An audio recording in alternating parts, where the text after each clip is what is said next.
SOPP is live on YouTube.com. Right. Thanks, Zach. I'm Betsy Cunningham and the host of Southern Oregon Progressive Podcast.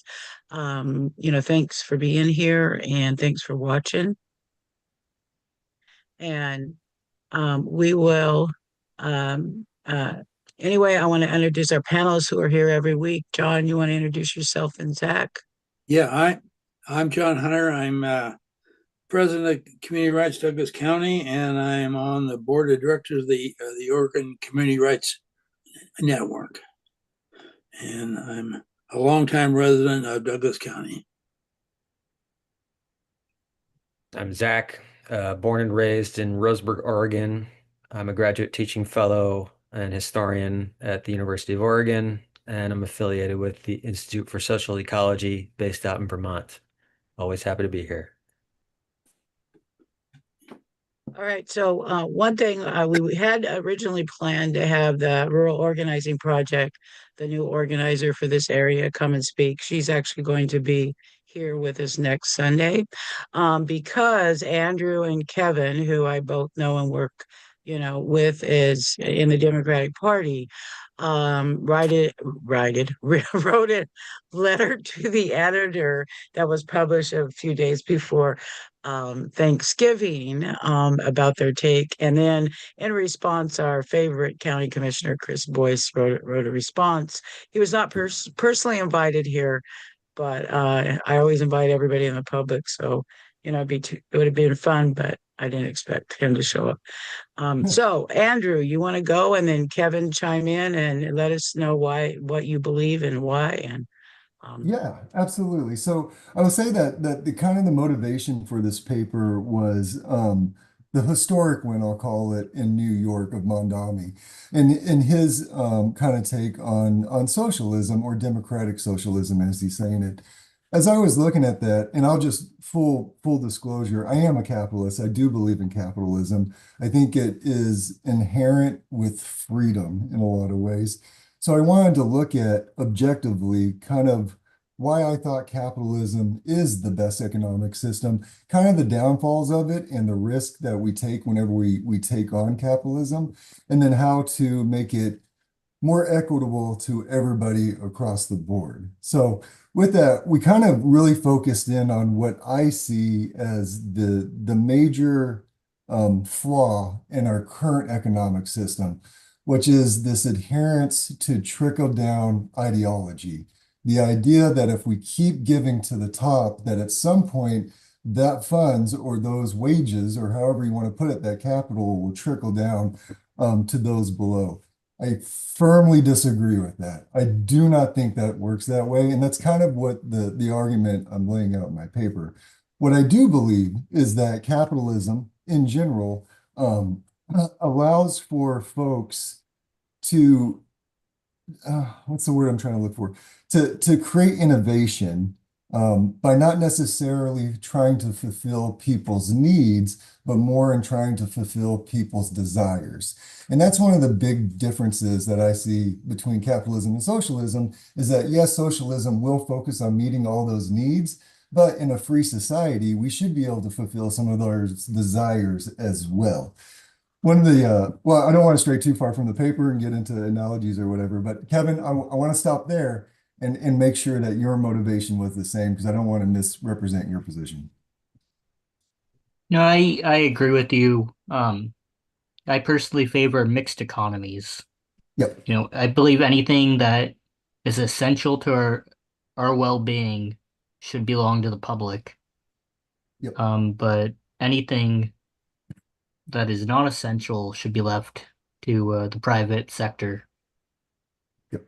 Um, Yeah, and I think it's yep. important we define these different terms as well. A lot of times, whenever we have these conversations, I think we talk past each other a little bit because we don't have agreed upon definition of what socialism is, what capitalism is, and what communism is, or any other economic political system you want to use. So for just putting a marker down so we can have the conversation. Whenever I say socialism, I don't mean strong social programs. I do think there should be strong social programs, and I do think that should be paid for by the wealthiest among us. But I think that the means of production should still be mostly privately owned. I want to know that I'm always going to have the right and the ability to go start a business for myself and then make the decisions about how that business is ran because I'm the one that went and found the capital. I'm the one that did in all the equity. And in my understanding of socialism, and it's all a spectrum, right? So we don't have to harp too much on this term or that term. But as as I just don't think that the innovation to come up with a new product or to risk the capital to develop a new product is always there if the primary intent of the economy or the government is only to provide for the needs and not for the desires. So yeah, very good. So basically, as we went through the paper, we just kind of talked about how trickle-down economics kind of really distorted that and started sucking all the money from the top or from the bottom up to the top. There is no way to kind of bring that down right now except through taxation. And because of that, there should be stronger taxation. Some of the remedies that we came up with or talked about that would eventually start to solve those issues is strengthening unions is one of the biggest things that I think we need to do to preserve capitalism. And the reason why I say that is because right now, the capital side of the equation is overly represented. It's overly represented in government, it's overly represented in some of the regulations, and there really isn't that means to redistribute that wealth down to where it's being turned over in the economy. And that's what's really important. And I think the only way that you can really do that is by giving labor a side to negotiate in a true capitalist model against the capitalists, against the owners to say, if we're gonna provide the labor for this product, you have to pay us a fair wage. In the paper, we go on to talk about raising the minimum federal wage. To me, that's a temporary fix. I hate that there's a minimum wage because, in my opinion, it kind of gives companies and businesses a bottom that they can say it's okay to pay you $7.25 an hour, and that's never okay. I honestly believe that if you took that minimum wage away, that they wouldn't have the excuse to be able to pay such a low wage. Now, that's pie in the sky, but there's a forcing mechanism if you have very, very strong unions to say you will pay us a livable wage. And then if you do have that livable wage, then maybe we can start to pull back on some of those social programs because we're not making up the deficit for the corporations that allows them to pay that low wage. Does that make sense? That was a lot of information. Any questions thus far? Okay, very good. So I do think rebalancing the tax code is one of the most important things that we need to do as well. And whenever I say a rebalancing, I don't think anybody in the middle class or below should be paying personal income tax. Every dollar that is turned over in the economy is a benefit to the general public because it can be spent and then new businesses can be built and that money can be rolled over. So the people that don't necessarily invest all of that money or hold it or hoard it is where we really need to give the tax breaks to, because that will kind of supercharge the middle class and kind of create really great markets. And that's the idea here, is to create the world's greatest markets. That way, whenever corporations or businesses want to come in and do it, they say, okay, yes, there's a higher upper end tax, but the market is just so good that we're willing to pay that extra tax because there's just so much money there. And then if you did get rid of the income tax for the lower class and middle class, then there would be the ability to really shore up Social Security by slightly raising the tax on those folks, since it is a retirement system for them. So take away the income tax, shore up their retirement system, Medicaid, Medicare, and then let the super rich handle the bigger social programs. So that's kind of the gist of the paper. I know that was longer than probably I wanted to talk, but yeah, we'll go from there. Anything, Kevin, Betsy? I've got Kevin, nothing. you don't Sure. want to put your 2 cents in? Kevin, about Um, so that's a yeah. Oh, sorry. no, no, go ahead. If you do, please go ahead. No, I've got nothing to add. So I am an avowed socialist, whatever you want to call it. Been that all my life, not going to change. And also have studied a whole lot about the history of the left, the economics and the issues regarding capitalism, socialism, communism, whatever, you know. And and although you have some points, I'm not sure they're supported by the historical record Mhm. of what capitalism does or doesn't produce. And I think it's also, I think at this point, and I think this is the problem the Democratic Party is having nationally, is that a lot of young people really are understanding the need to have an equitable system, Yeah. which, from my perspective, there's no reason to have to make money. That is just greed. So when you talk about desires, human desires, that's an interesting concept. I don't think we're free to have unlimited desires. We Mm. can't when we live with anyone but ourselves. Okay. Yeah. So, Yeah. I think that becomes the real challenge to accept the premise and so even in a divided system, which I've looked at, and you Mm. can provide some of those basic needs. Finland, we'll talk about Finland for half a second, right? It Yeah. it provides for its citizens. It's also, the happiest country, industrialized nation, if you will, in the world, and has been at the top of that for a while. And they have this combined, social safety net program. And so do many other countries. You look at healthcare for one. We have a huge middle entity in healthcare, which are insurance companies that have no place there. They drive up Right. the cost. And then the other concept, the other concern I have is when you look at some of these things that capitalists have done Yeah. that are good, let's say the internet. That was all, the infrastructure was all created by federal tax dollars. Correct. Many of the drugs that we rely upon were created by tax dollars.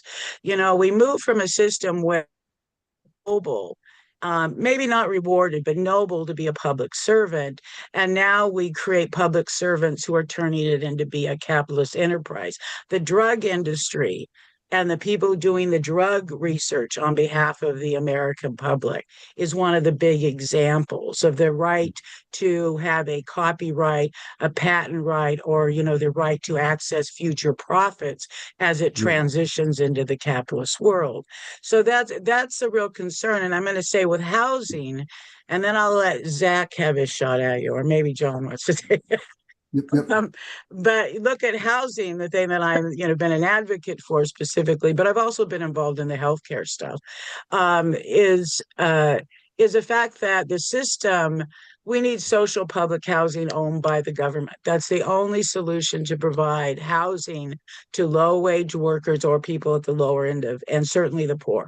That's the only way you're going to solve housing, because the system that used to have a good amount of, and not never served totally the people who needed it. Never in this country have we housed every Mhm. citizen who needs to be housed by the government. Never, never. Okay. Yep. But even from the start of the 40s, when public housing was started with the New Deal, Yep. we had a system whereby people only paid 30% of their income. And if the government owned the property, they control the cost of the property. And the system has changed to what they call low income housing tax credit from the Reagan administration, which is also that brought in the trickle down neoliberal policies that, although in the party you might hear me refer to the neoliberal Democrats, the economic policy has Republicans and Democrats. I mean, it's the economic policies of neoliberalism. And that shifted where we had a net loss from the 80s when the Reagan administration shifted away from public housing to this for profit privatization, this low income housing tax credit for people who loaned for, to entities like the state or a local housing authority or even nonprofits to build affordable housing. We were never able to make those units 100% affordable based on 30% of one's income. It also created a net loss of affordable housing units in the United States since the 1980s, and not surprisingly, an escalation of homelessness beyond anything we could ever imagine. And so those are just two examples Yeah. where, capitalism has, in my opinion, no role in it. It should have no role in it. People should not make profit of other people's needs. Yeah. All righty. Do you want to let everybody That's else go, or enough do you for, want me to Ask a respond to that? question. yes, you can. Who was that? I mean, I don't have a woman's name down here.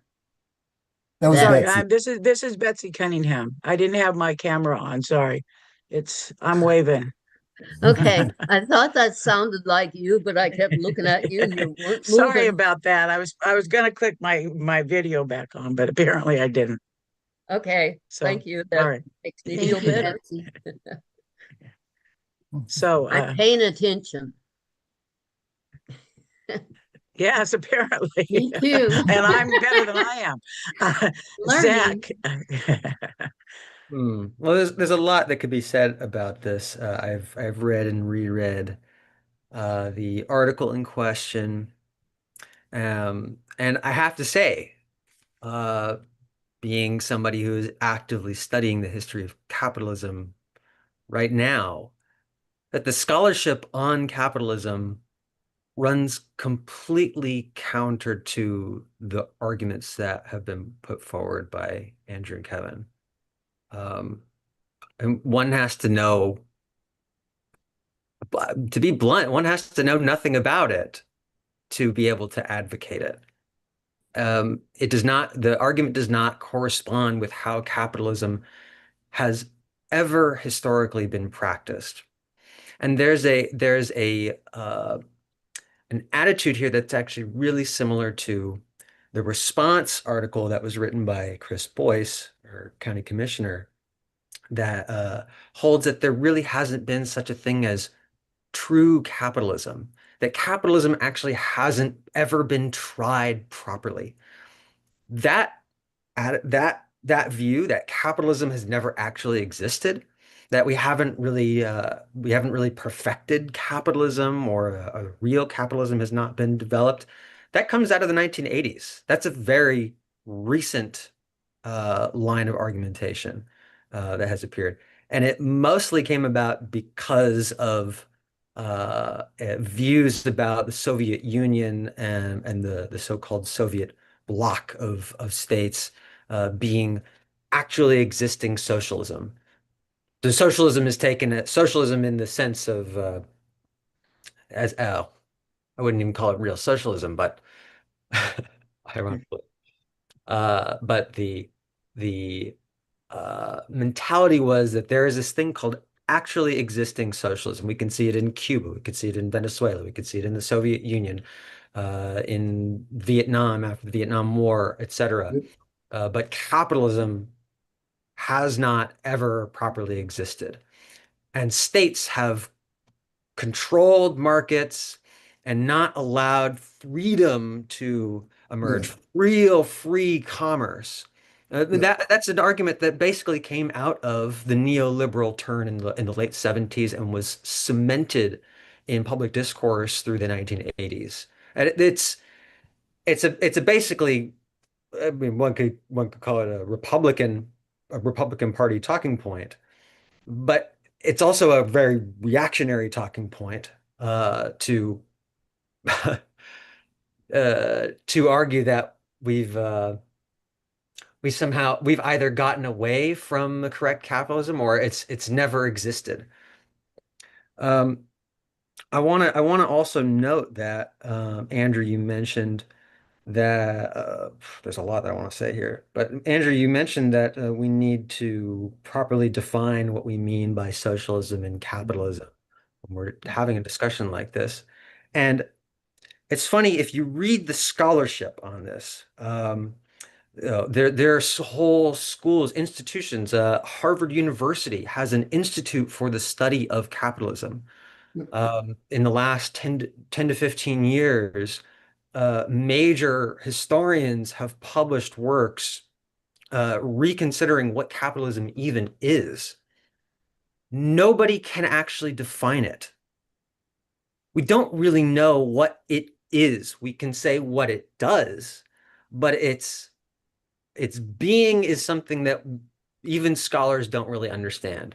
And so when we're saying let's define it, we're trying to define something that is still elusive because we understand that it is ever developing, growing, evolving, expanding into new territories, and encroaching upon new realms of life every second of every day.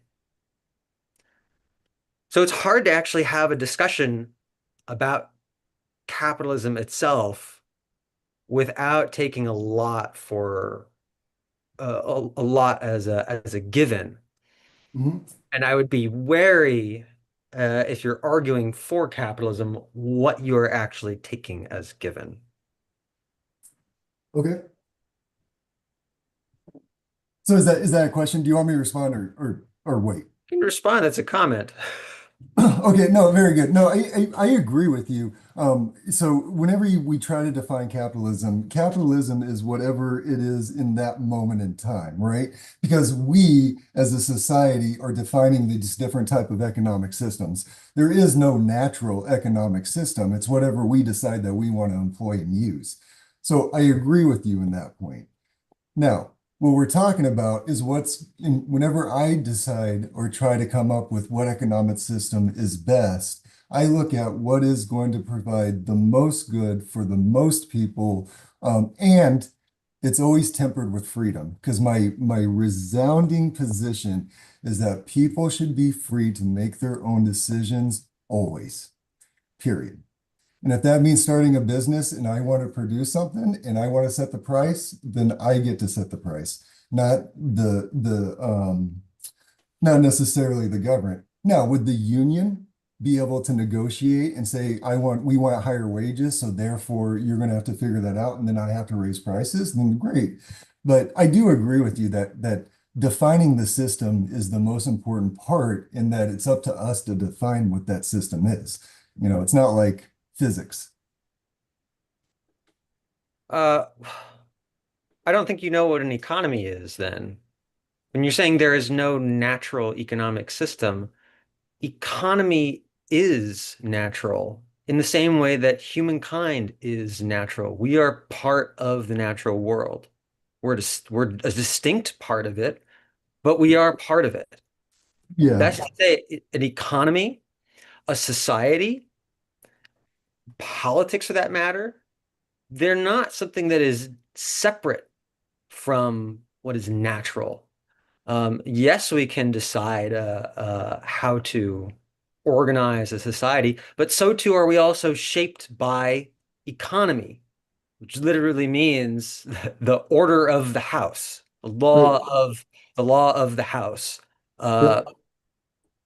Uh, I mean, the scholarship as I know it in political science recognizes that economy pre-exists society. Societies are emergent from orders of exchange, orders of custom, um, orders of mutualism and Yep. relationships.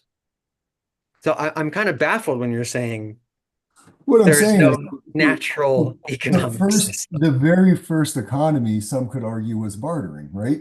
Whenever I have a stick and you have a rock, so we trade, and that's bartering. And that's the very first type of economy. Anything that's developed since then, we as humans have just put rules down and said, these are the rules that we're going to live by, and we're going to go by in the economy. And when we talk about different systems, we're just talking about different sets of rules. But that's not true. The very first economy is not bartering.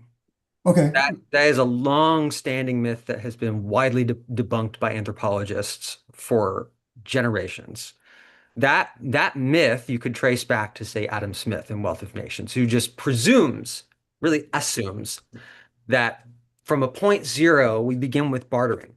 But that starts in the same way that so-called political scientists like Thomas Hobbes imagine a state of nature. It's entirely hypothetical.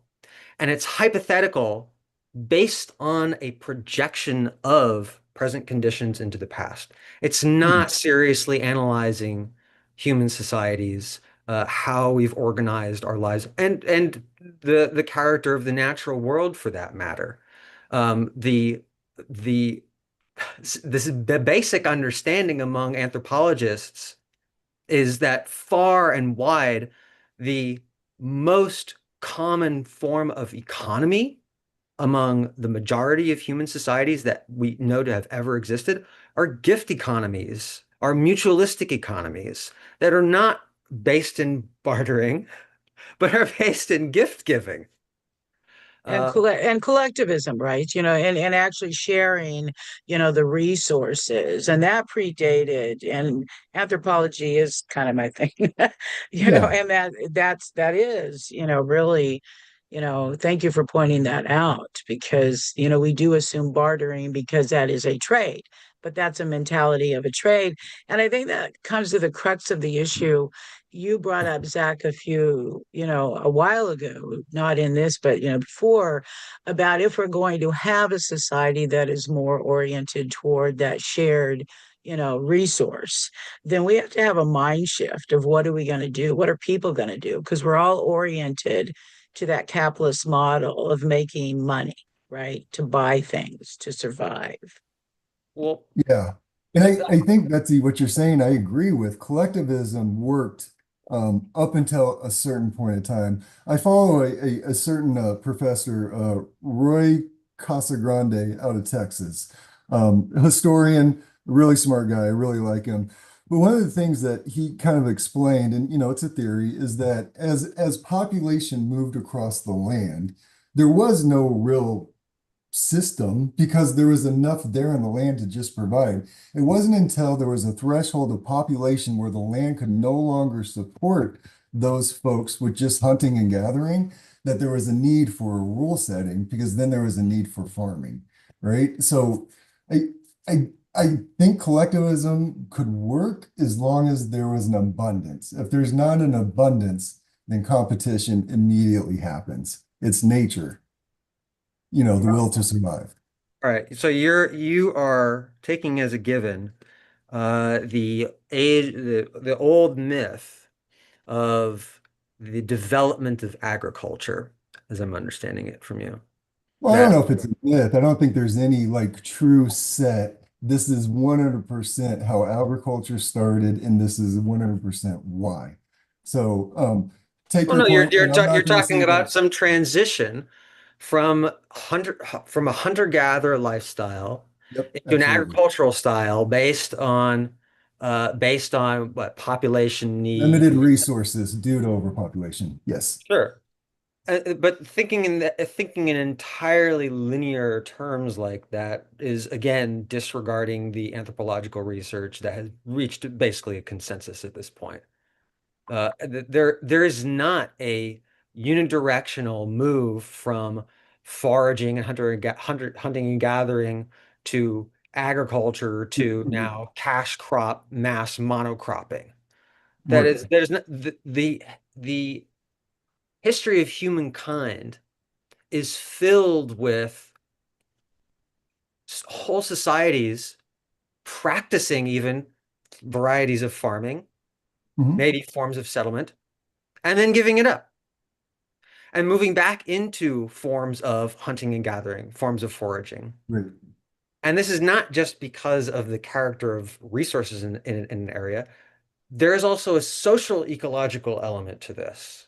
Changes in a society itself shift how how a society is moving in the world, uh, Yeah, who stays within a society, who remains and who yeah, leaves. Uh, whole groups of people have up and left settled state societies yeah. and taken up hunting in the steppes of Eurasia, Yeah. or foraging in the mountains of Southeast Asia. And wouldn't you say that most of those great changes from one side to another, there was some sort of forcing mechanism? Either they farmed over farmed, so the land went bad, or take for instance the cave dwellers in Arizona, right? What is the Mesa Verde, right? So they were there for thousands of years. They had their residence built in the cave side, and then suddenly over the course of 100 years, they just disappeared.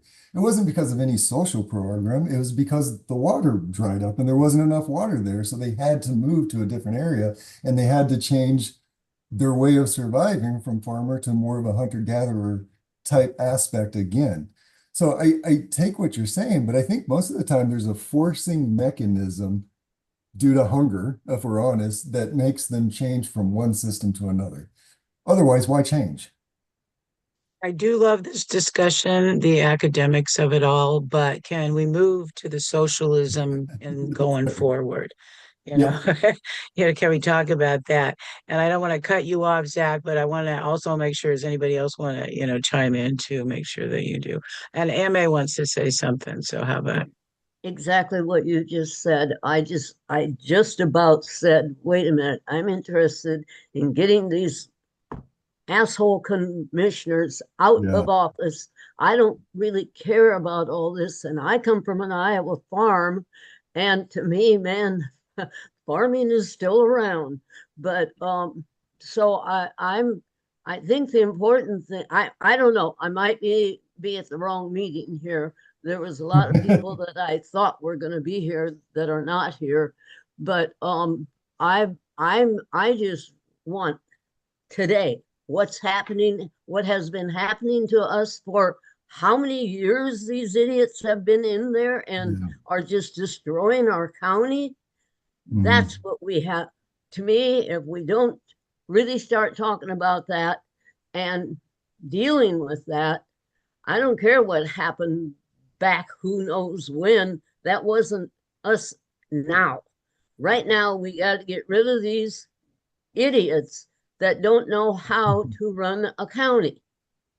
And it's Yeah. just yeah, so all of that's obvious. a good point, but that is, those are all good points, but you actually may be in the wrong room, MA, because this discussion is actually about socialism, is about the idea of can capitalism really be fixed, or it's not about Douglas County commissioners.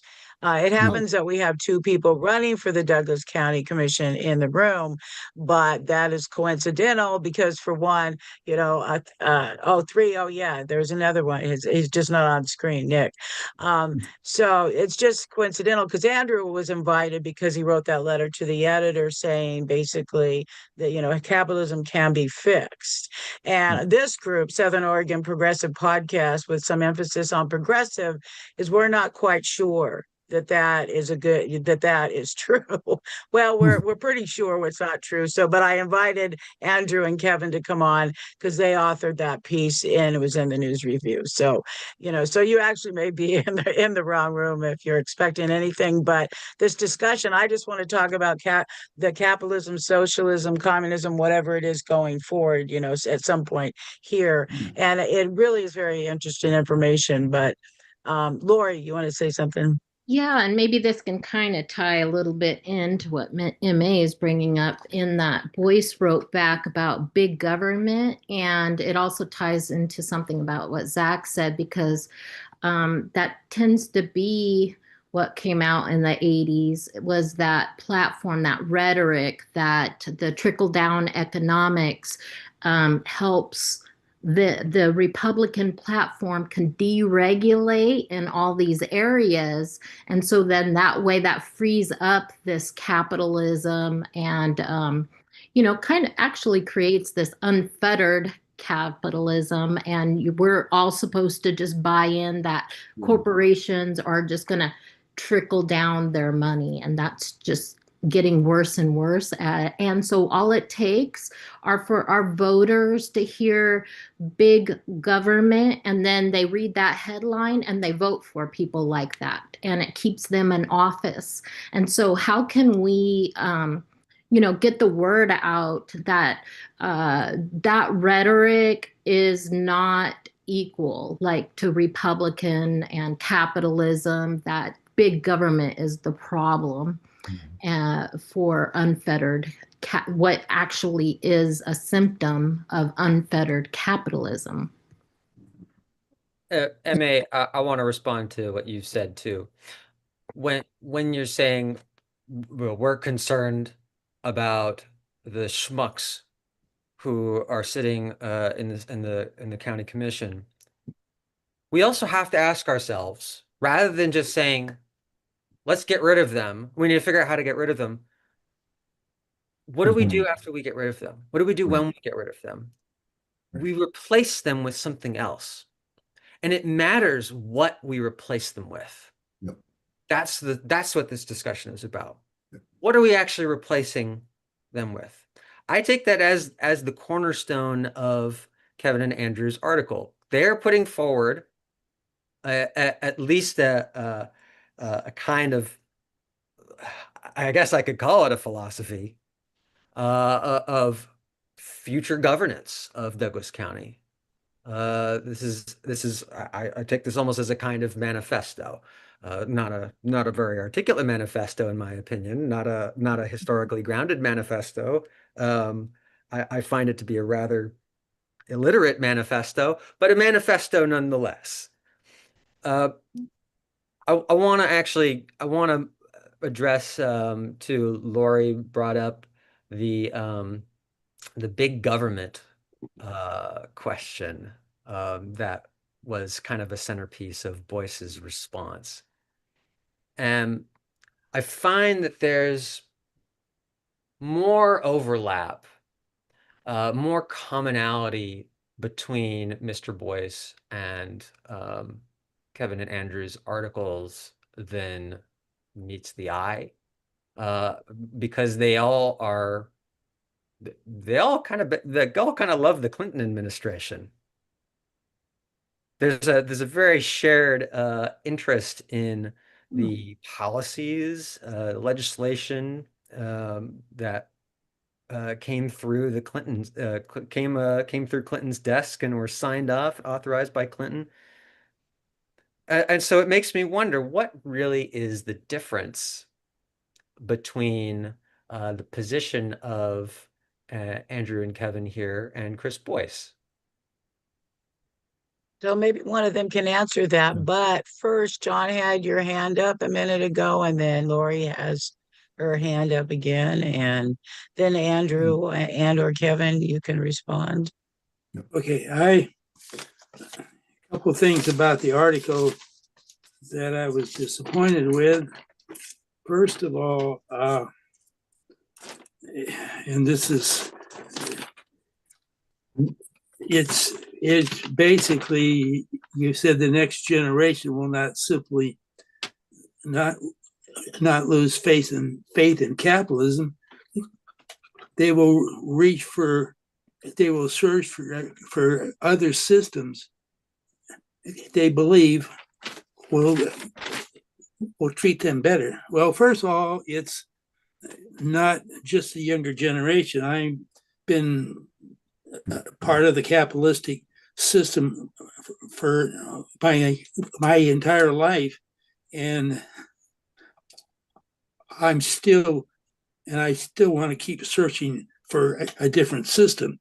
And I think this is a problem with the Democratic Party, locally, statewide, and nationally, is that you don't want to restrict that search. You want to encourage it, because if not, you're promoting a neoliberal philosophies, and that's why the Democrats are really in a bind. That's why Trump gets elected because this quest, this search, you say it isn't a good idea. Well, you're asking to lose. You want to bring in these people with these ideas that have this search, that want a better system. You don't want to turn them away. And the other thing is that I was troubled by is that, and that's really so indicative of everything today, is that there was no mention of the environmental consequences of capitalism. And capitalism is the driving force of climate change. Just for instance, in Oregon, the number one industry for carbon emissions is the logging industry. So you can't talk about capitalism without bringing up its impact upon the environment, because I had this meme I posted the other day. Maybe the only good thing about unregulated capitalism is it's going to make us really appreciate climate change. So, anyway, I actually think that Kevin had his hand up, but I don't even see him in the room. So Lori, go ahead. Yeah, thank you. Good job, you guys. First of all, I want to say thank you, and I'm a little bummed that Kevin isn't here, and so we'll have to make sure to tell him. Thank you, Kevin and Andrew, for putting yourselves out there. I mean, it's such a short article, and it's such a huge issue. Like, this is like PhD studies for years, right? And so thank you for bringing this discourse up and being brave and courageous to put it out there. There's words called crony capitalism, unfettered capitalism. It's because it's like not that good old fashioned, you put your lemonade stand out and your little kids and you learn, and it gets exciting when you sell your little lemonade and make money on your labor and your product. And so there is room, like what Andrew's saying, there's these little tangents that are the good parts of this system, that it could be motivating to be entrepreneur and like innovate product and discover things. And like to Betsy's point, we've like used a lot of tax dollars as the foundation for this research. And also like these very wealthy billionaire and trillionaires, they're all extracting wealth off of human resources and off the back of these amazing ideas that are generated by people. And so it's like this, it's like just because they're in a certain position and they keep extracting, and then our societal norms have changed where we are valuing shareholders instead of that. We all are here investing in the company and making it work as a co-op. And now it's moving to shareholder investments are the priorities. And we're churning through our human people as resources instead of we're all in this together to make this company work. And so that's a detriment as our society and our values and our norms change more and more that way. We're starting to create this society that is leaving all these other people out, and the wealthier are even more and more wealthy. So it's not exactly all capitalism. It's Democrat and Republican on both sides is crony capitalism. And I mean, buying people off and lobbying. And so we need regulations, or we would be back in the 1970s again with pollution. And it's disgusting what was happening then. And so how do we, manage our resources for our future generations when we have people that are in control that are just extracting all the time? We got this society of extraction and meeting our needs right now instead of trying to invest and generate for our future. And I think it's a mindset and something to be looking forward to and look out for, and also here and now for people who are disadvantaged and vulnerable and need a little extra boost. And we can afford it all. It's just how do we prioritize that? Okay, so I want to go through and address things in order. Betsy, you were talking about healthcare and housing. I actually agree with you there. It's hard. Capitalist markets somewhat depend on the ability to say no. I don't want this. I don't need it. I think it's too expensive, or I don't think it's worth the return on investment. When it comes to healthcare, people aren't going to say no. There is no reason that healthcare should be capitalistic in any way. I 100% agree with that. Now, housing, I do think there should be a basic housing, that's available for anybody, but there should be a capitalist market in housing where those that want something a little bit different can go get something a little bit different. Again, that desire versus need. Yes, we can meet their needs. But yes, we should be able to fulfill some of our desires. This is our one go around on this earth. We might as well, live our lives as we want. John, whenever you're talking about the next generation and this generation is also feeling the effects of it, 100% agree. Nothing, no comments there. You're right. I should have included that. So thank you for that. Now, environmental challenges. I think public land is the greatest thing that the United States has ever done. And we're one of the few places in the world where there is so much public land. Regulation is 100% needs to be in place to make sure that we are being concerned with the environment and being good stewards of it. However, to blame capitalism when China is clearly the biggest polluter in the world and they're not a capitalist market is kind of like, well, okay, I understand what you're saying, but there's every system has problems with the environment right now. So it's going to take more than just a changing a system to address the environment. Betsy, you also said something about corruption and how folks are being overpaid, including the county commissioners. That's one of my biggest things. They shouldn't be making as much as they are. But corruption exists in every single system, at least capitalism. Well, I guess it's not capitalism. Our form of democracy does have checks and balances, but that's really off point of the economic system. So yeah, I just wanted to address those real fast. I do want to talk about one more thing, China in particular. So once Mao took over, and this is just an example of how socialism can really get us in a bad spot. Once Mao took over China, they were having a problem whenever they went to industrialize, trying to produce enough food because the institutional knowledge of farming wasn't necessarily there. And if you don't know, they kind of roamed the countryside and killed all the landowners, took over the land, and then just started farming. So one of the solutions they came up with is they noticed that sparrows were eating a bunch of their grain.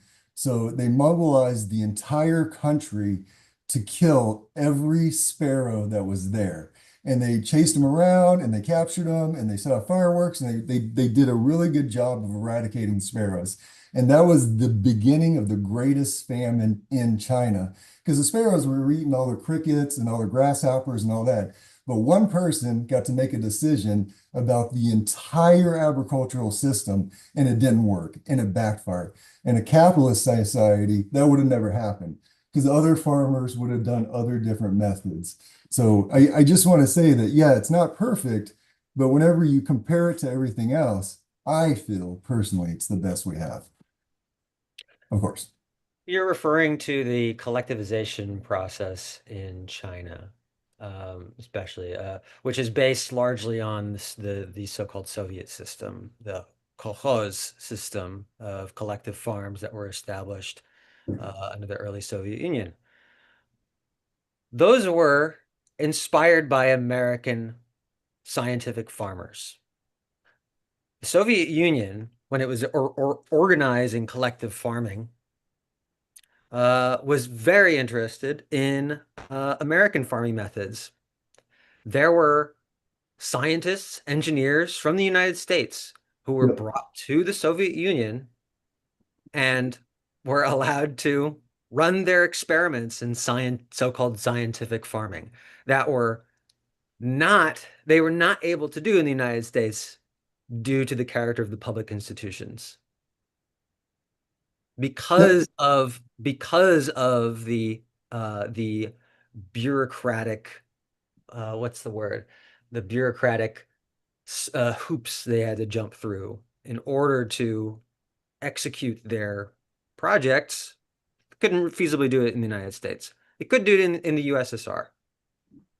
And that was translated over into China after so-called Marxism, Leninism is taken up as Great. the model for a socialist revolution. But one should actually ask, why do you say China is not capitalistic? Well, they are moving towards a capitalistic model, and that is what was enabled them to They're, they, catch they up. are, they are, they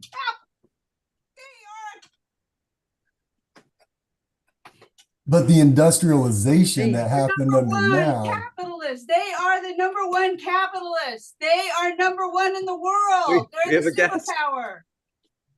You want to come give your opinion, please?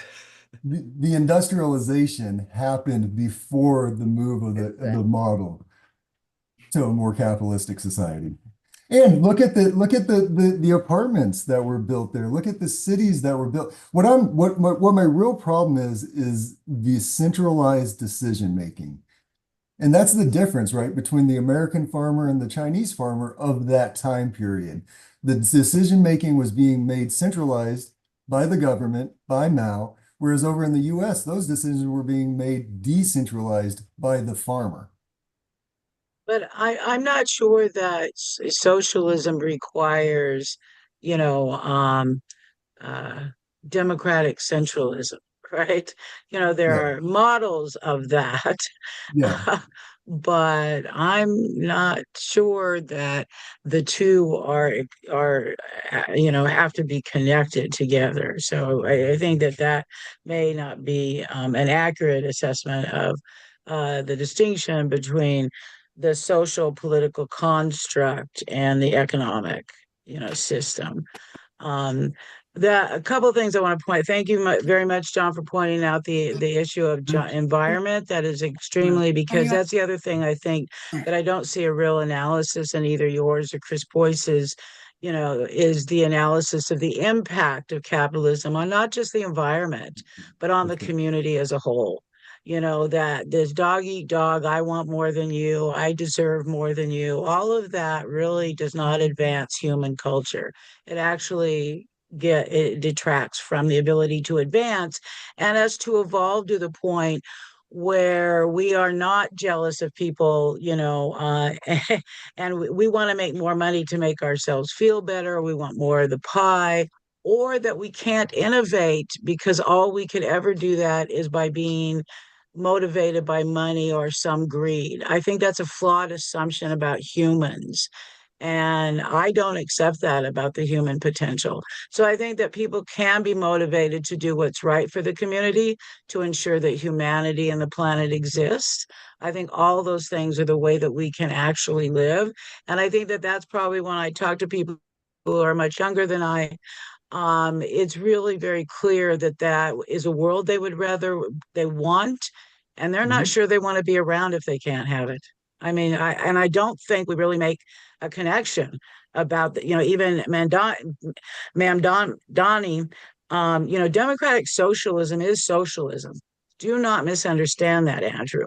I was around when DSA became DSA, and I was with the lefties who had discussions about this stuff in LA. Right, Okay. right, So, it is just, they are Democrat socialists because they chose politically to work within the Democratic Party as right. opposed to try to be independents or do things like the Pacific Green Party, right? So other kinds of alternative parties. So, that they are definitely, their politics are socialism. And then I would have to, and I don't believe that we have freedom to have anything we want or anything that the warped human mind can think of. Okay. I don't think you get it. I don't think that is the right to freedom, because I'm a big believer is your freedom ends where mine begins. And that Right. includes the impact on the planet, the impact on our children, the impact on, our life expectancy, our health. I mean, everything about our education. Everybody should, know what Zach knows, for example, before they get out of high school. So anyway, that's my 20 cents. Can you guys provide an Lori, example of a go ahead. Go ahead. can you just Go ahead, provide an Andrew. example of a socialist society? What? Can you provide an example of a socialist society Catalonia, 1936. that's around today, Algeria, 1928. a current one that we can actually look at and say, Rojava, current day, northeast Syria. Rouge. Rojava. The Zapatistas in Chiapas, present day.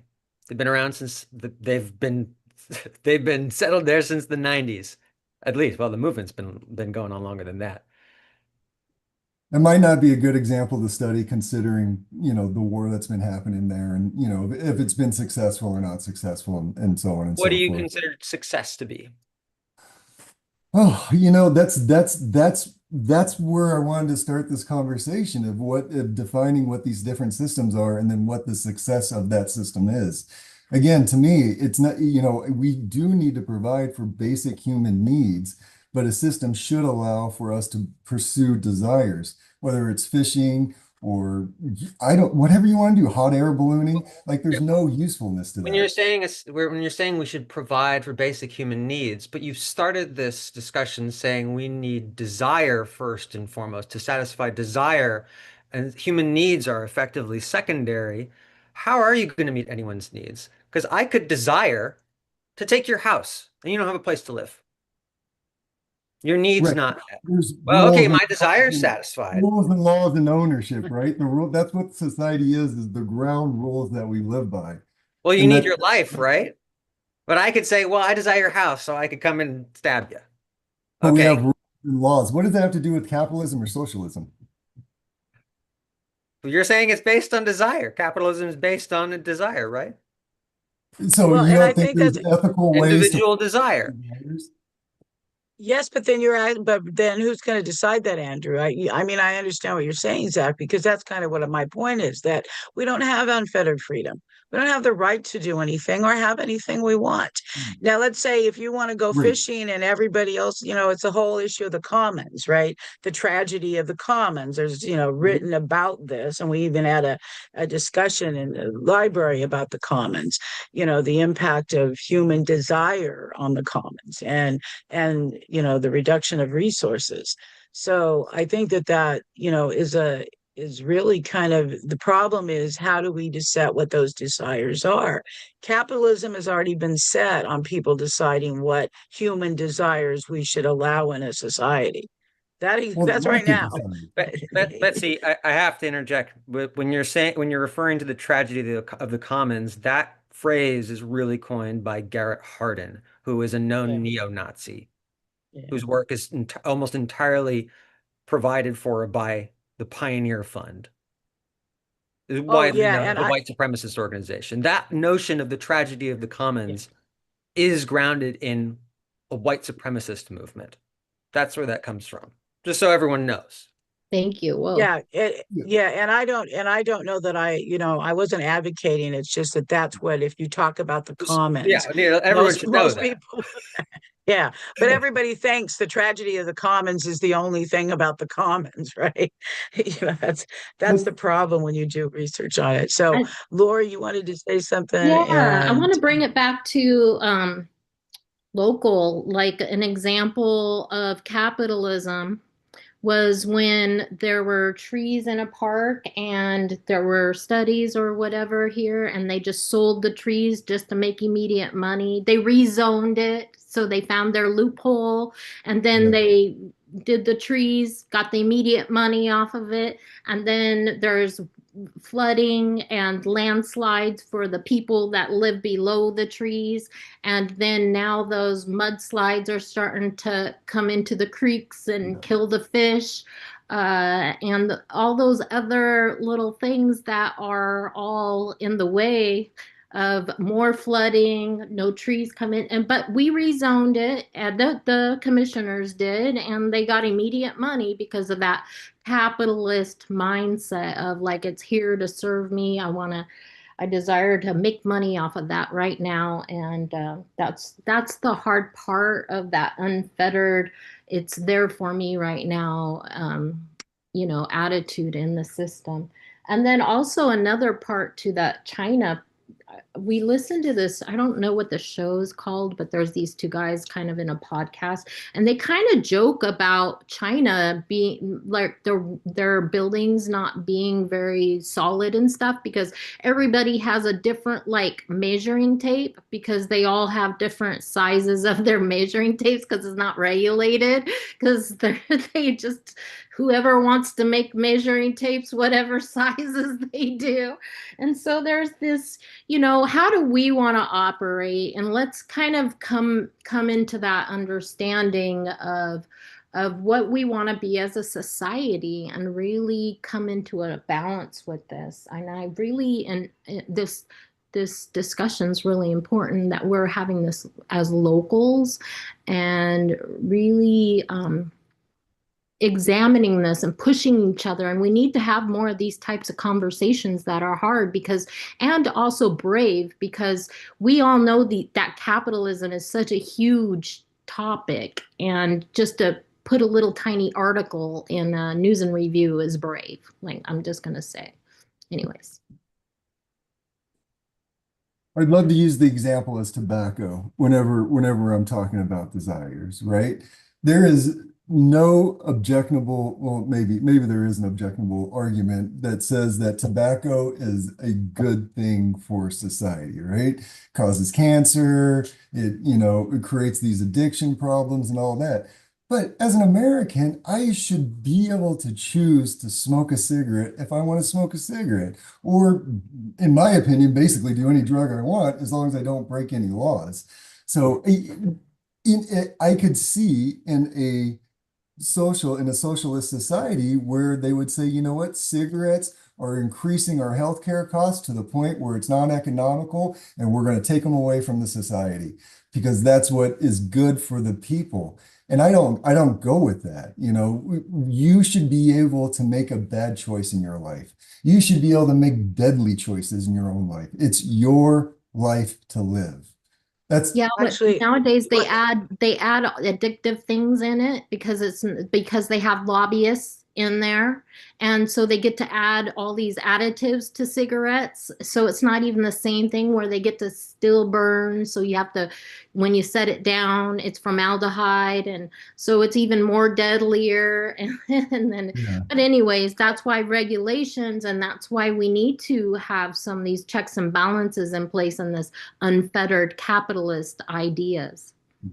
Yep. yeah, I'm gonna, John, I'll get to you in a minute, and then Zach probably wants to say something, or you should. But I'm gonna say the argument that you made is when you smoke and you get diseases, the taxpayer pays for your problem. When you put the burden on society. So no, you might not get to do that stuff. That's the problem with this Right. idea of the US ideology about personal freedom. No, you don't have the right to do whatever you want, even if it's to your own body, if the rest of us have to pay the price for it. Right? Exactly.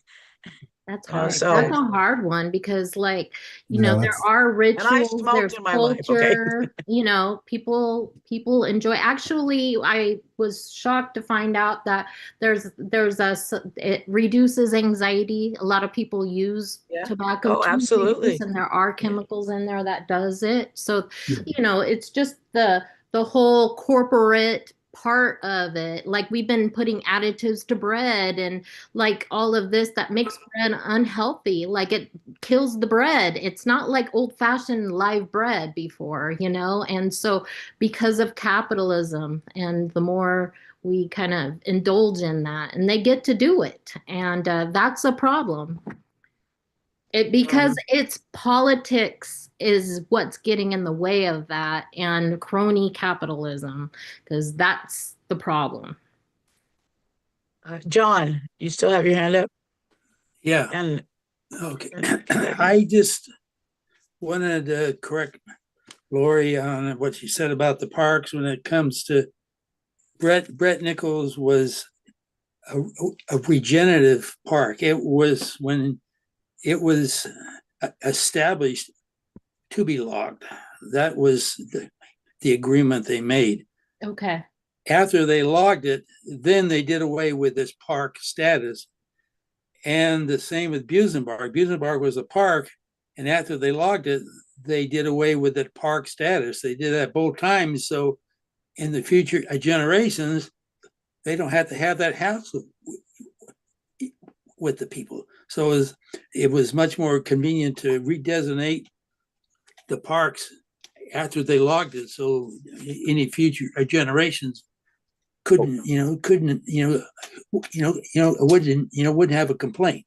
So that's what went on with there. So I don't kind of understand that. Wouldn't have a complaint.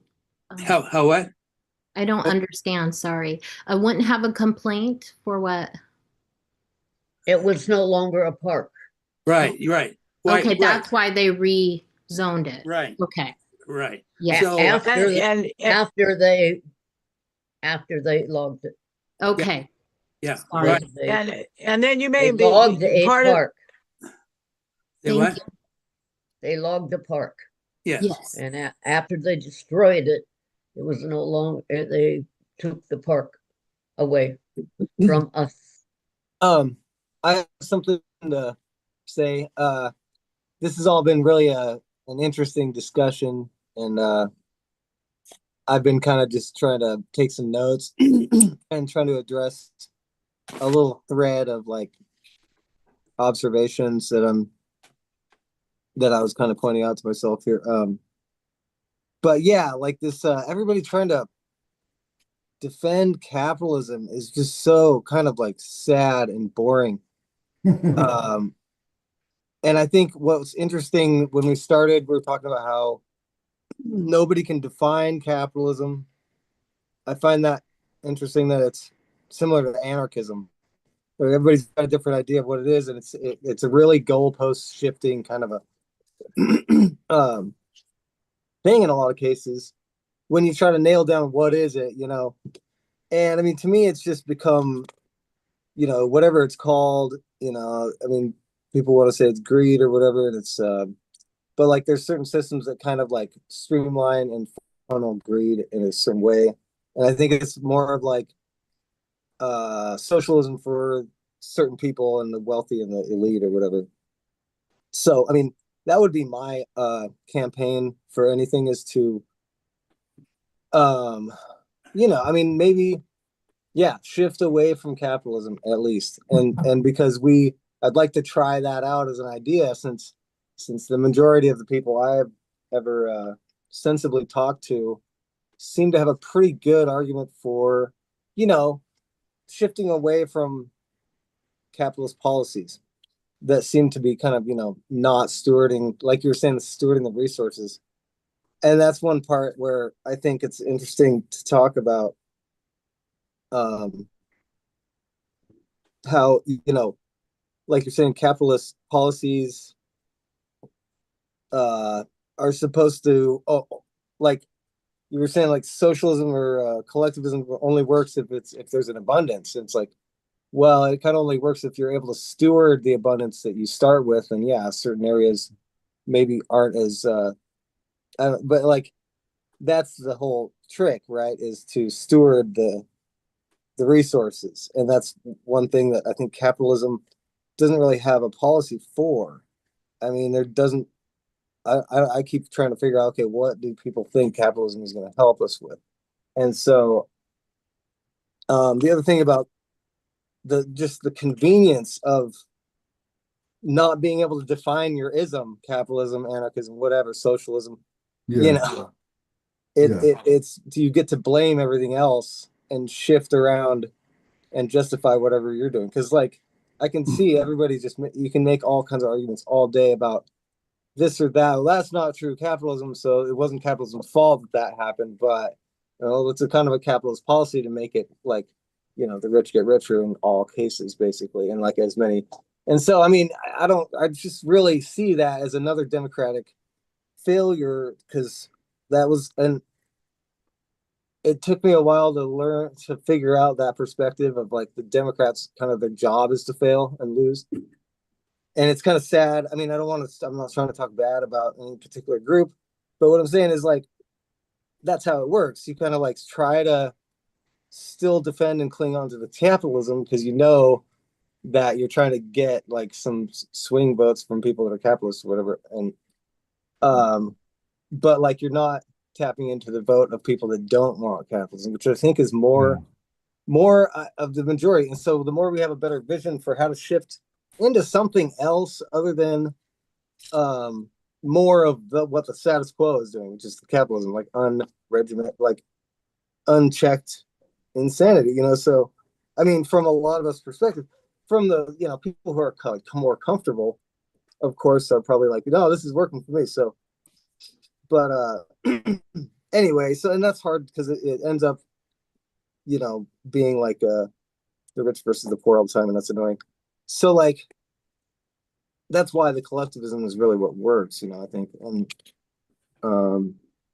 yeah, so what I'm saying though is you are set up to kind of lose both demographics, because what you're saying, like, social programs should be provided by the richest.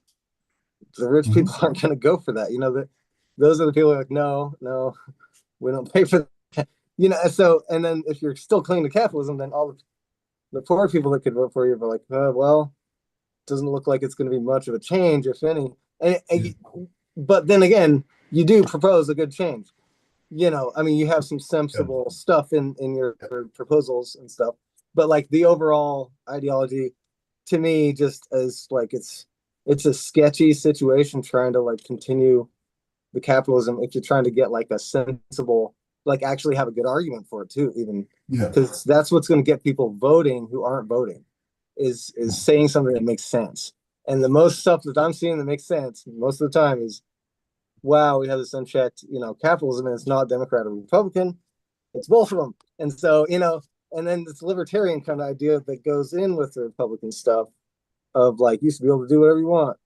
And it's like, well, is that the government that pays for that instead of paying for figuring out how to make a life that's fucking better for like the general public well-being?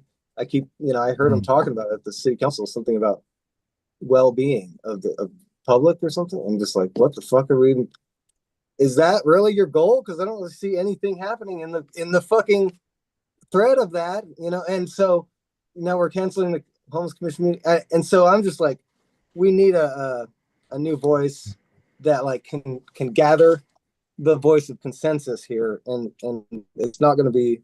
I mean, I'm not just trying to bash it or whatever. I'm just saying like we've tried and that's not working. But anyway, I don't want to take up the whole thing. I have a lot to say. I think Kevin was back in the room. Kevin, you want to say anything? Are you still in the room? Yep. No. Sorry. I got off work and I'm half tired, so All right. If I may. So, yes, go ahead. so I need to respond to Max a little bit. I think you said something in a Facebook comment about capitalism being socialism for the elite. And I recall I pushed back on that. Right. And I'm going to do that again. When we're talking about capitalism and just saying it's socialism, we're not really understanding what it is or what its character is at all. I would say that a danger that we fall into when we're discussing capitalism critically is that probably most people, at least in the United States, who would call themselves or profess anti-capitalism don't really understand it. They don't understand what that means. which it is arguably because it's sold to them. So get careful on that. There's something that was said about abundance, about us needing abundance. Well, abundance exists. The earth is plentiful. Describing the planet as a place of inherent stinginess also takes capitalism for given.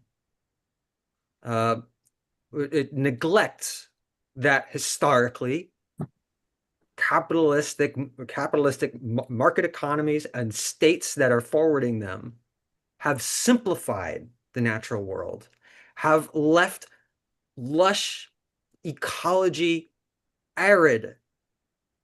I think of I used to live in Los Angeles for a couple of years, and a friend of mine from India was staying with me, and she said that LA is a desert. I said it's not a desert. The LA basin is a watershed. What you're seeing now is the result of its destruction, of ecological destruction by the building of the city that's arguably one of the capitals of 20th century capitalism. Um, I wanted to respond to something that Laurie has been saying, though. You've been using these terms unfettered capitalism, unregulated capitalism, crony capitalism. You're qualifying capitalism as though what you're describing is not the basic character of capitalism. I don't think there is such a thing as crony capitalism, unfettered capitalism, or unregulated capitalism. You are just describing what capitalism is. What we know about capitalism, scholars, we know that capitalism is inherently monopolistic. That's its core tendency. You could profess competition all you want, but when there are winners and losers, that's the principle of competition. The bigger is always eating the smaller. Small business does not survive that, for example. We also know historically capitalism tends toward imperialism, which has not been addressed right now. That's been well demonstrated since the beginning of the 20th century. Like scholars as far back as John Hobson. The US facilitates coups to dominate resource-rich states around the world. Southern Oregon, where we are. Southern Oregon was colonized by capital. The societies that were living here were annihilated to further it, to set up outposts to expand the United States, to expand markets into the Pacific, ultimately to reach China. Andrew brought up tobacco. So, smoking is one thing. Addiction is one thing, which I'll get to. Tobacco in the United States was core to the development of the market economy and market society in the 19th century and prior to that. Tobacco was a huge cash crop, and it relied on people being kept addicted to it. And not only that, it was not just a cash crop, it was responsible for massive soil exhaustion. Yep. That soil exhaustion spurred greater pushes for westward expansion into the Ohio River Valley, further west in the Deep South. And that led to the removal and killing of Indians. That led to genocide. That same tendency occurred here in Southern Oregon as well. On addiction, though, if we're talking about tobacco, people being addicted to something. I don't know if anyone knows what the Opium Wars are. In the mid-19th century, the British Empire was growing opium in occupied India. British East India Company, state capitalism par excellence. They're growing opium in India and smuggling it into China. It had recently been learned that it could be smoked. and a lucrative business opportunity was it was continuing, furthering that addiction and selling opium into Chinese markets. And it destroyed the Chinese economy. It destroyed the Qing dynasty economy. And it destroyed the lives of millions of people. And when the Qing dynasty government tried to put a stop to it, the British Empire staged a war to force them to open their markets to a legal opium trade. The term that the Chinese have for the 19th century is something like the century of humiliation as a result of that. So, addiction, these things like tobacco, like drugs, if it's opium or something else, these are not just choices. These historically have been forced down the throats of millions of people around the world, including here in the United States. And so to pretend like there's just some choice and that people have not been coerced into the destruction of even their own bodies it's fascinating to me how somebody could argue that. Yeah. And Well, that even extends to further westward expansion. Americans, especially in the South, wanted the Chinese to be dependent on American cotton. That spurred westward expansion, and it spurred the desire to expand the institution of slavery into the American West. That is capitalism. I wanted to share the unfettered part too, is like that. I think the socialist, well, we say democratic socialism, right? So there's this democratic word that kind of curbs the socialism effect that's going on. And so then we've got like back in the 20s and 30s where we've got the antitrust laws, the anti-monopolies, and you get all of these things that are trying to balance the capitalist, drive that's unhealthy for society. So that's the unfettered part, is we try to make these balances in the systems, and there's always these loopholes to kind of break the system. And once you get of a certain wealth, and to maybe what Max is trying to communicate is that socialism, when you become so wealthy, they've got all these huge government contracts. And so what more is socialism is that? They're saying it's capitalism, but it's really socialism. But I really want to come to something that's really happening now. An example of capitalism that really bites is in California, where it's prone to droughts in the valley, and that there's these water caverns that when the water tables rise, that people get their water from the wells. And so what's happening is people are taking their grapes out and they're putting in almond trees, because you get so much more money for almonds than you do grapes. And so, but almonds take like extraordinary amounts of water. So like they get these subsidized water and like all of this water going on, and then what happens with these caverns and the wells, like it runs everything dry and then they cave in on each other, and then we don't have these. So that's somewhat of an unfettered kind of capitalist approach, that people get to plant their almond trees and get rich off of all these other things that come into play about being free to choose, that you get to grow almond trees versus grapes. well, this has been a great discussion. And in regard to the almonds, I was guilt tripping giving up almond milk about 5 years ago. Okay. So I still don't drink my almond milk, but that's actually the worst. That's why I gave it up. I still eat some almonds once in a while. But when I was told how much worse it is because of the amount of almonds they use for almond milk as opposed to just eating almonds, and it's probably healthier for you besides.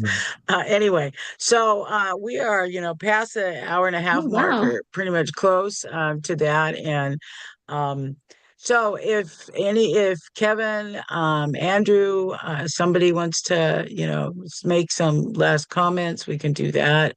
And I think we're gonna close out. And if anybody has any events or anything they want to bring up or anything relevant for the near future, they can bring that up too.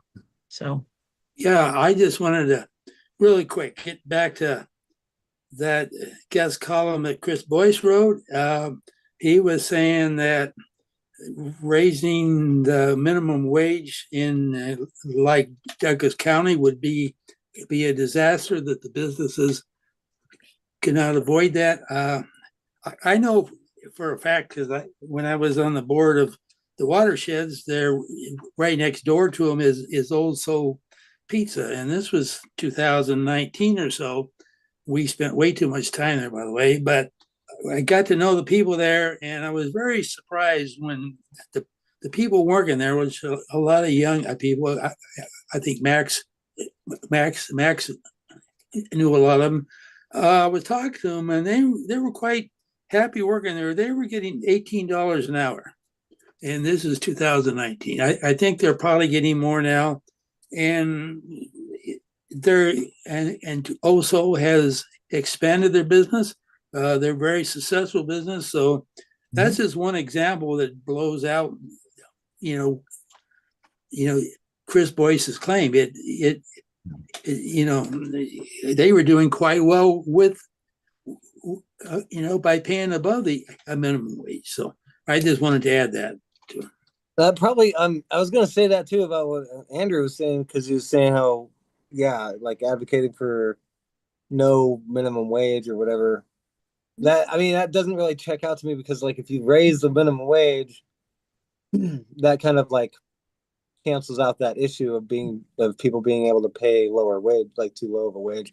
But Let I me mean, just that does clarify. Let depend me on clarify that one real fast. No, I'm sorry to jump in, but let me clarify that one real fast. Go ahead. Yeah, I yeah. do think there should be a minimum wage. However, I think that if we had strong enough unions to advocate for fair waging, it would render the minimum wage pointless, is what I was trying to say. That if we had strong unions, strong labor negotiation, they So the would just labor naturally negotiations would, negotiate a higher they wage, would and therefore, negotiate a right. higher Yeah, minimum that's my response. wage, maybe, Thank you for or that. like Yep. a basic living wage, then, which is maybe what we should talk about more if we're going to talk about wages in general. But yeah, I mean, the idea of like restricting and making it so you can't pay lower. But also, let's see, I guess that was it. I'm blanking on what. anybody else? I do want to say that, to Zach's point, it's very convoluted with the imperialism and colonialism. Because when we were talking, I wrote that down in my notes, Zach. So I was really glad you brought that up, because it really does kind of tie into tainting, I think, the good parts. You can extract some good parts, and I think that's what Andrew's trying to speak to. There are some good parts to it, and like those kind of, when it gets the greed and the out of balance and stuff, when you enter in the colonialism and imperialism, that changes it up a lot too. Well, Yeah. Good points, very good points on all of it, everybody. Thank you. Laurie, this is what you've brought up, the imperialism element of this. That's why I say that the argument that's been put forward in the article and by Andrew this evening is not coherent, and it does not consider the world. We are in a global economy. That's one of the key developments of the 20th century. What makes it different than any previous century, and of course, 20th, 21st century's continuation of it. We have a global economy. We are in a post-globalized society that is intertwined with every other state on Earth.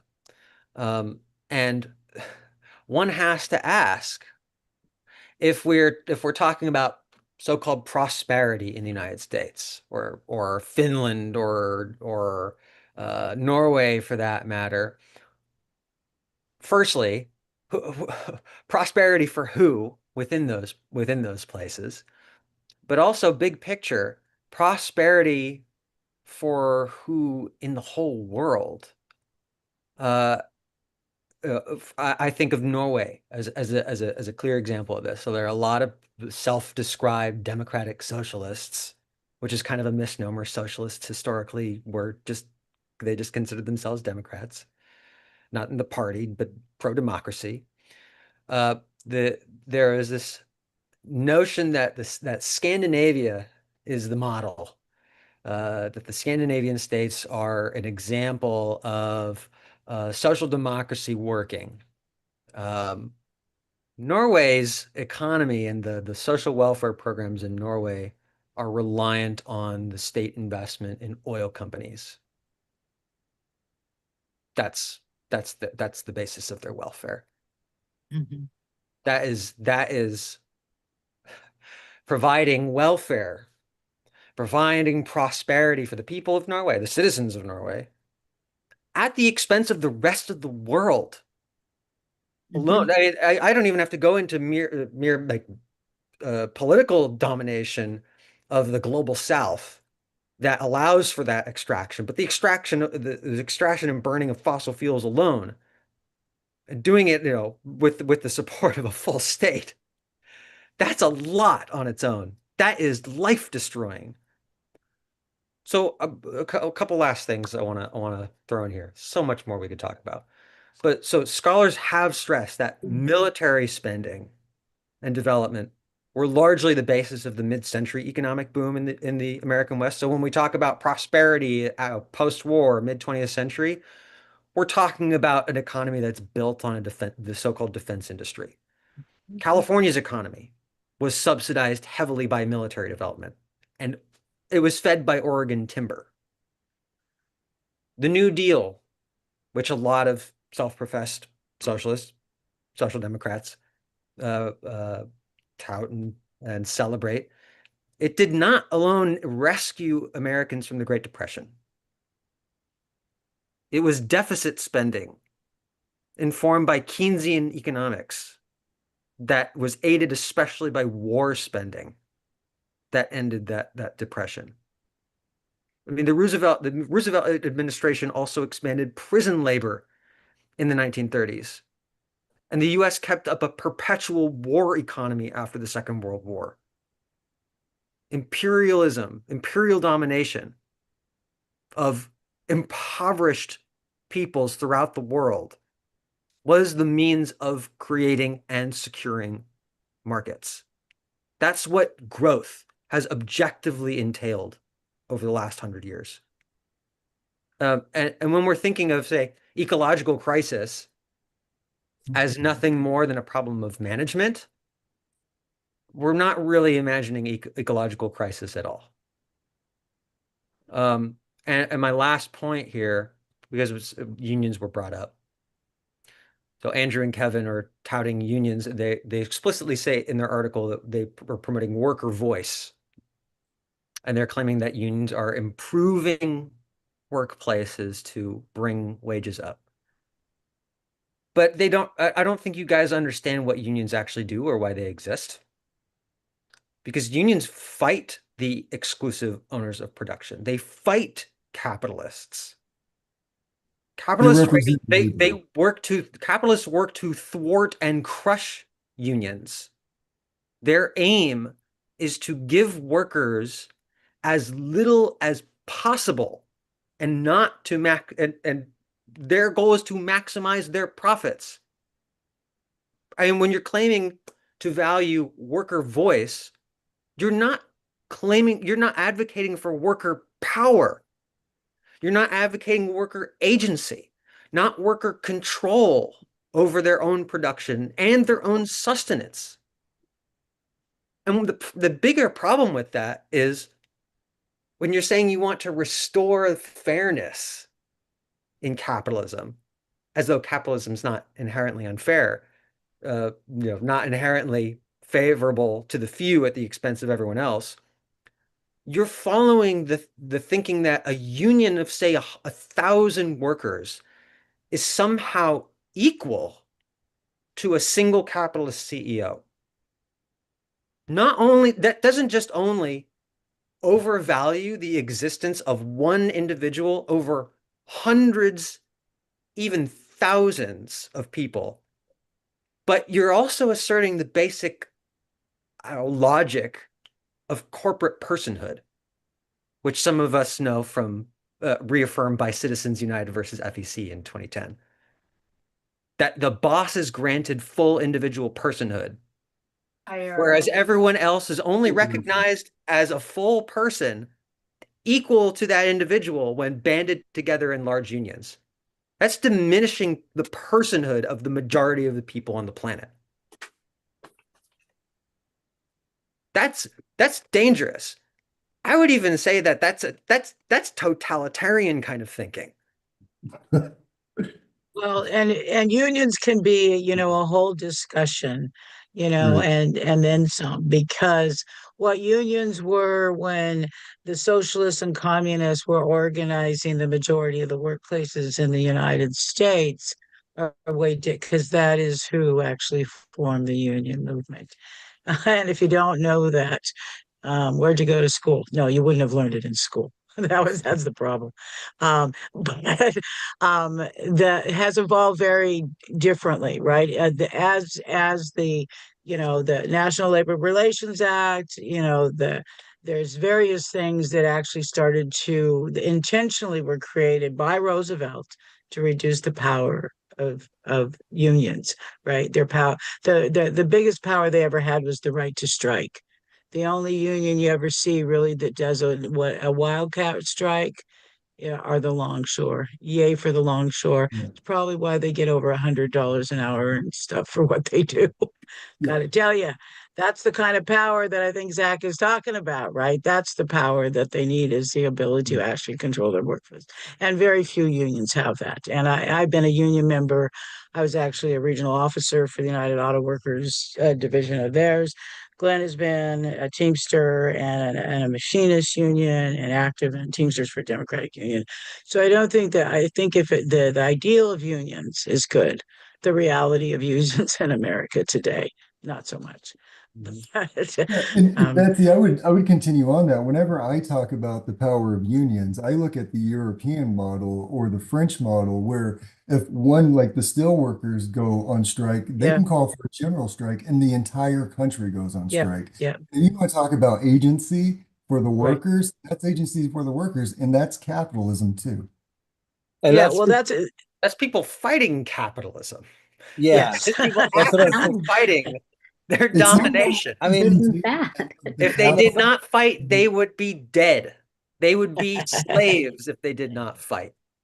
well, in the Good French, point. they're And known to like do a little more like like real sabotaging stuff too. So I would see why the whole like bigger nation would kind of band together to try to like help people prevent there being destruction and stuff. But I mean Right. that's what I've heard about the French. When they go on strike, like they'll actually like blow shit up or something and like start Yeah, to have so the impact of the economy of it, so that they don't have a choice but to like. Well, is that accurate or am I? well, it's more well, of that they we'll do go back general to the strikes. 1800s Yeah. and the printers, who started the printers guilds, right?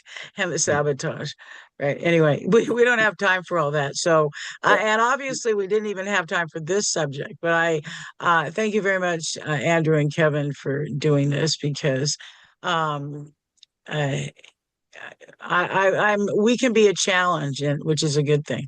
And thanks for Zach being in the room. Yeah, thank you. And everybody else being in the room, really, for and the questions asked. And unfortunately, I think that Lori is right. It's not unfortunate; she's right that we need to have deeper discussions about these things, because people operate under a level of well, the lack of information about our system. And we don't all have to be as smart as Zach, but really a lot of the stuff that he brings to the table really points out the reality of what our capitalism represents. And I think most people do not truly understand enough of it to even say that they support it. And but the problem is, how do you get these subjects out? You know, an hour and a half is more than the attention span of most people that I know. So Yeah. we have to work on that. We have to work on getting a TikTok video in little blurbs. Yeah, that ain't gonna happen. But Well, anyhow, I would say if anyone wants to dig into the history of capitalism, about 2 weeks ago, probably the biggest work in the last 20, 30 years on capitalism was just published. It's called Capitalism, A Global History by a scholar from Harvard University named Sven Beckert. That's Sven Beckert, Beckert, who's the head of the Institute for the Study of Capitalism at Harvard. He's not a Marxist. He's not an anarchist. You might enjoy him. as opposed to Cutting, us. it's cutting edge. If you want to know like what scholars are studying right now regarding capitalism, if you want like the 500-year short story, there it is. Yeah. Give it a go. I do want to say Zach, if you, that I was my just gonna say, view, Zach, if you send me a link, I'll put it in the description of the video, below the video, the YouTube video. and I just want to summarize by saying you guys are all right. This my view is a bit self-serving, and let me qualify that. I grew up extremely poor. You know, the son of two people that were addicted to drugs, and you know, I didn't have any benefits. I had to struggle through life, and now I live in $1 million home. And now I've worked myself up to a point where I can take on the Democratic Party and I can run for county commissioner. And I truly believe I wouldn't be in this position in any other system but a capitalistic system. So it is self-serving. I'll just put that out there.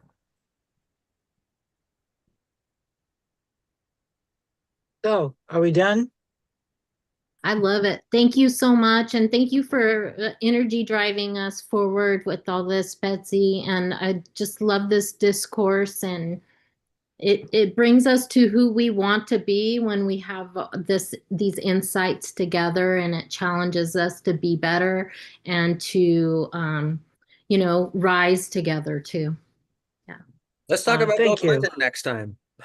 Bill Huh? Clinton. Yeah. So part two. I want to forget about Bill Clinton. Oh my God, the neoliberal, the war on the poor. Shit. Don't get me started on Bill Clinton. So I lived through it as an adult. So Yeah. anyhow, so next week, remember the organizing project, and we're gonna talk about not just what they do, but some other stuff, even in regard to, I reached out to them to try to help with organizing the folks living on the street, because they have a whole lot of resources, and Housing for Umpqua is actually, trying to take that on, but we don't really have the capacity and they have everything. So, there's some really interesting things they can provide to our community, and it's really important that a lot of people actually probably work with them because they have resources. We don't have to reinvent the wheel.